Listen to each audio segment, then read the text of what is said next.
Hey everyone, I just wanted to elaborate on an Instagram post that I posted a little while ago with me and a map and postcards.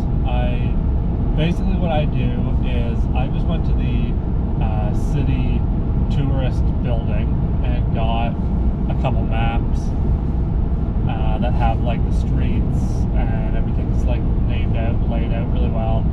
And what I do is, in order to plan my 2021 season, I sit down with a map and I planned out exactly where I want to hit hard with postcards. Brian's Lawn Maintenance always hits hard on route density, and that's something that I'm trying to really focus on next year, is route density, and just trying to compact my route so tight that I have next to no windshield time, because you lose a lot of money, not only just because you're driving around and that obviously takes time and fuel, but it's also profit loss because your productivity percentage goes down for, if you only have a 10 or 12 hour day and you're spending 2 or 3 hours driving, that's valuable time that you could be making money. Like if you have a set rate of, I don't know what it is in the States, but it seems to be around Canada anyways, anywhere between $60 and $100 an hour, and you're spending 2 or 3 hours out of your day just driving around, you're wasting really good revenue that you could be bringing in. So going back to what I was talking about, the postcards, is what I do is I like to hit hard with exactly where I want to pinpoint, exactly where I want to go.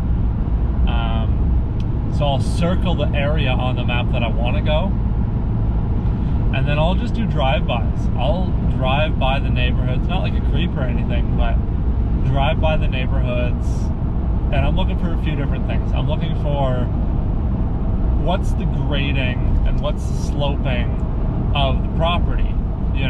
Obviously you can't see in people's backyards, but as far as the front yards, do they have a really big hill, or do they have a really big ditch? Those are the first things I'm looking for. Second of all, I'm looking for if it's a gated backyard. I'm sure all of you guys have, measured out exactly what your width of your mower is from tip to tip, and I have that ingrained in my head of exactly how big my mower is, and I want to see if they're gated backyards, because not that I'm trying to get away from gated backyards, but I find my profit margins are much higher if I'm able to ride the zero turn rather than pushing a lawn. And 3, I'm looking for just general pride of ownership. I'm trying to stay away from the the lower income areas. I want to be, not that it's bad to work for people that make less money, but I want to be offering more of a pristine quality service than just a quantity service. I'm not out there to just cut 100 lawns a day. I want to do less lawns but higher quality, higher price, more profit, and just offer that level of service. And I'm also really looking for, and this is probably one of the biggest points, but parking often gets skipped past. A lot of people will quote by photos of the property, and obviously in a photo the homeowner's not going to send you a picture from across the road looking at their house. They're going to send you a picture of the front lawn, their back lawn. And for me, with driving a truck and a trailer, and you got your 4 or 6 foot gate on the back, parking can quite honestly be quite an issue sometimes. So that's a big contributor that I take into consideration, is parking. Sometimes I have literally turned down customers because they've got a 35 foot or even less frontage, and I just don't have anywhere to park. Or if it's a semi-detached and I can't block somebody's driveway in order to park my rig, especially if it's a bigger backyard and I'm there for 20 minutes or half an hour. Like, that's just not acceptable, right?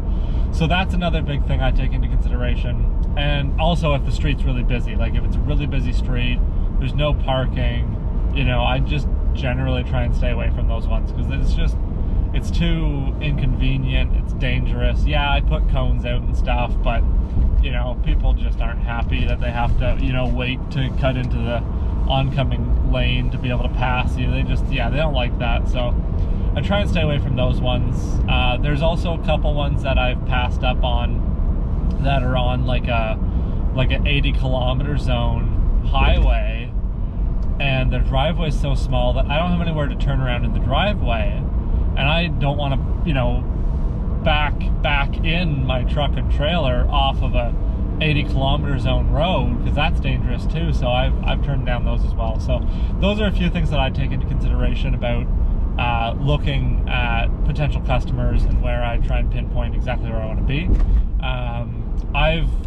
I'm also trying to hit my local town, which is Peterborough, Ontario. I've lived in Peterborough my entire life, so I know a lot of the roads, I know what the houses are, I know what the properties are like already, so that kind of helps me as well. But so firstly, I take the postcard, I circle the area that I want to hit, that I think I want to hit. I'll do the drive-bys, I'll see if they're gated backyards, I'll see if there's safe parking, I'll see what the grading's like, and then if I do decide that that's an area that I want to hit, I will go hit the postcards, and I have a second map. So I have multiple maps that I get for free from the tourist building. I'll take my second map and I will highlight on the map exactly, like from intersection to intersection, exactly where I hit with the postcards. So in that way I have an idea of like exactly where I've hit with the postcards.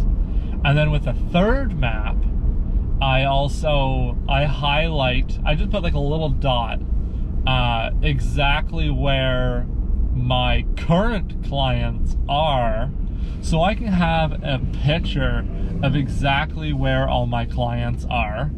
So then that gives me an idea, okay, this one's across the river, this one's that far away, this one's that far away. It gives me an idea of, okay, well, I already have a nice big clump of clients in this area. Why don't I try and focus a little bit more on that area and, and hit that area a little harder, and then makes it a little bit more easy, right? So then you're not so scattered out. So either way, that's kind of what I wanted to touch on. I had a couple people that were just like, hey, like, what are you doing? Oh, that's a good idea, whatever. So I wanted to expand a little bit upon, what that meant and what that was. So either way, I hope you guys are doing well today. And, for you guys that are doing snow, there's snow in Peterborough now. So, good luck to your snow season. I don't personally do snow for a few different reasons. That might be another episode there, but either way, hope you guys are doing well, and good luck with your snow contracts. We'll see you later.